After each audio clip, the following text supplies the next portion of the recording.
And one afternoon, my mom made me go to the beauty parlor during one of her Saturday appointments to say hello.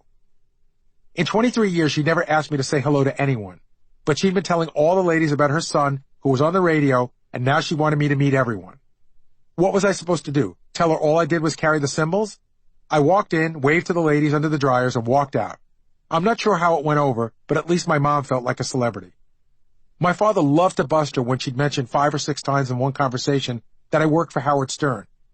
She'd act surprised at any hint of recognition from strangers, and then my father would say, "Ellen, you haven't stopped telling them where Gary works. Of course they're going to ask you about it." The fact that I was sharing some of the most embarrassing moments of my life for the entertainment and mockery of millions of listeners never seemed to bother her much. My father barely listened to the show at first, but I knew how happy he was that I had waited and worked to land my dream job.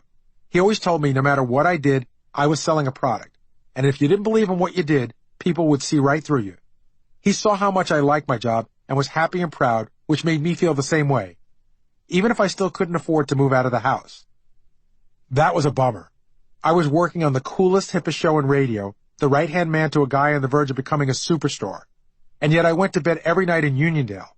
My new hours meant I couldn't keep my job at the Kettle Supply Store, my perennial backup plan, but I made some cash moonlighting as an assistant to a DJ at a Long Island club on Friday and Saturday nights. I didn't care. I was finally in. I'd have done anything for an opportunity like this. Booking guests was the hardest part of the job, mainly because of Howard's rep. It was unfair. Howard is rarely ungracious with guests, but he just asks them every question he can think of. But in his first couple of years with WNBC, he publicly clashed with management and had some pretty outrageous bits, so celebrities were wary. The first call I ever made was to Steve Martin's publicist. He had a big movie coming out that fall, All of Me, in which he played a lawyer whose soul is taken over by a very old rich woman who wants to live on. Hilarity ensues. Martin had been a famous comedian for years at that point, and had been one of the biggest movie stars of the early 80s because of The Jerk. When I asked his publicist if we could get him on the show, I could practically feel our hatred through the phone. You will never get a guest the caliber of Steve Martin on the show. That was brutal. From then on, I usually started a call by saying, "Hi, I'm Gary Dell'Abate with WNBC," because those letters carried some weight, and no one hung up on me, at least not right away. Dial-a-dates were a lot easier to set up. We did the segment every Friday. After 4 or 5 of them, I set up the dates for everyone at the same time and place.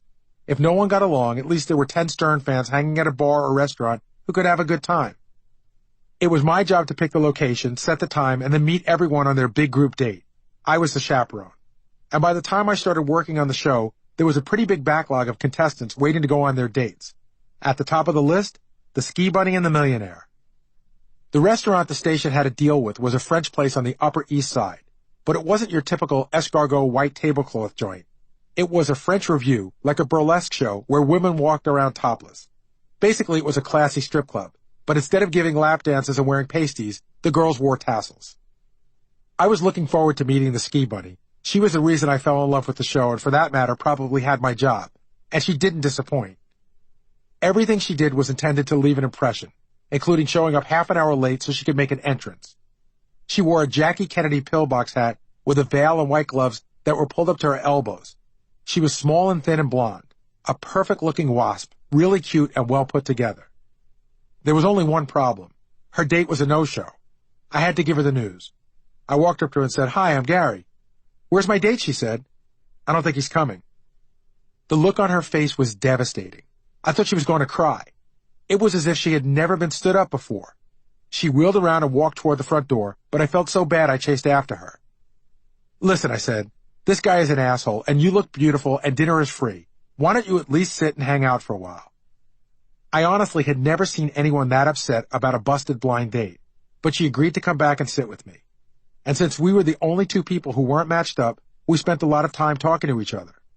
I told her about my job and how excited I was. She mentioned to me that she spent a lot of time on Long Island, but was staying in Manhattan at her grandfather's that night. When she told me his name and his job on Wall Street, I think she expected me to recognize him, but I was clueless. At the end of the night, Ski Bunny asked me to walk her to her grandfather's place, a gorgeous building on Park Avenue. The guy was clearly loaded. But I didn't get a stick-around vibe, so I shook her gloved hand, said thanks for staying, and caught the train back to Long Island. I didn't think I'd ever talk to her again. Which is why I was so surprised when at noon the next day, I got a call from the WNBC receptionist. There were a dozen purple roses waiting for me at the front desk. When I picked them up, there was a card attached that read, "It's okay for a lady to give flowers to a gentleman." I called Ski Bunny to say thanks. That was Friday afternoon. We decided to go out on Saturday night. Later that Friday, I went to the club where I DJ'd on Long Island and had a drink. I was telling a buddy at the bar about Ski Bunny and mentioned her grandfather's name. My friend said, "Do you know who that is?" "No, I have no idea." "He's one of the richest guys in New York."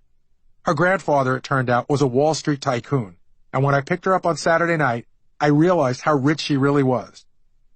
She lived on the North Shore of Long Island, about an hour from Uniondale, in a really rural area. The house was a bona fide mansion with a circular driveway and a front hallway as big as the entry at Rockefeller Center. She was the only one home. We got into my pimped-out Firebird, and I took Ski Bunny to the club I worked at, where the admission and the drinks were free. As we were driving, I asked her if she had a boyfriend, and she said, "Nope, I was dating someone, but we broke up." We stayed late at the club, and then we headed to a bar not too far from her house, a real dive. Soon she asked me to drive her back home, and when we got there, she mentioned that she was alone for the weekend. I was in. I spent the night and was feeling pretty good, until 8 o'clock the next morning when I heard someone pounding on the door and ringing the doorbell. "Open the fucking door! Open the fucking door!" the guy was yelling. I got up to go to the window, but Ski Bunny grabbed my arm and said, Don't, I'll handle it." Then I realized it was the ex-boyfriend. When she went downstairs, I looked out the window and saw that he was holding a tire iron and looked like he wanted to take out the headlights of my Firebird. I heard Ski Bunny say, "It's over, leave me alone, it's over." For some reason, as she repeated that, it clicked with him because he dropped the tire iron, got into his car, and peeled out of the driveway. I didn't see much reason to stick around after that. The roads leading away from her house were winding ones cut out of a dense forest. When I turned onto the main road, I heard a noise coming from the woods. I looked in my rearview mirror and saw a car parked behind the bushes. It was the boyfriend, and he was peeling out behind me. Within seconds, he was practically on my bumper. He was trying to run me off the road. Holy shit! There were no driveways for me to pull into, and I couldn't exactly pull over. I drove as fast as I could the whole time thinking, I'm going to get in an accident. I was sweating my balls off. To any farmer plowing his fields that morning, it must have looked like we were drag racing. Then I remembered. One of the landmarks I passed on the way to Ski Bunny's house was a police station. As I rounded a bend in the road, I saw it and made a sharp turn into the parking lot. The boyfriend whizzed by glaring at me. I never got out of my car.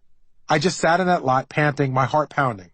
I waited a half an hour before getting back on the road, and I checked my mirror every couple of seconds until I pulled into my parents' driveway in Uniondale. But the drama wasn't over. Later that night, I was watching a game on TV with my dad when the phone rang. I heard him say, "What?"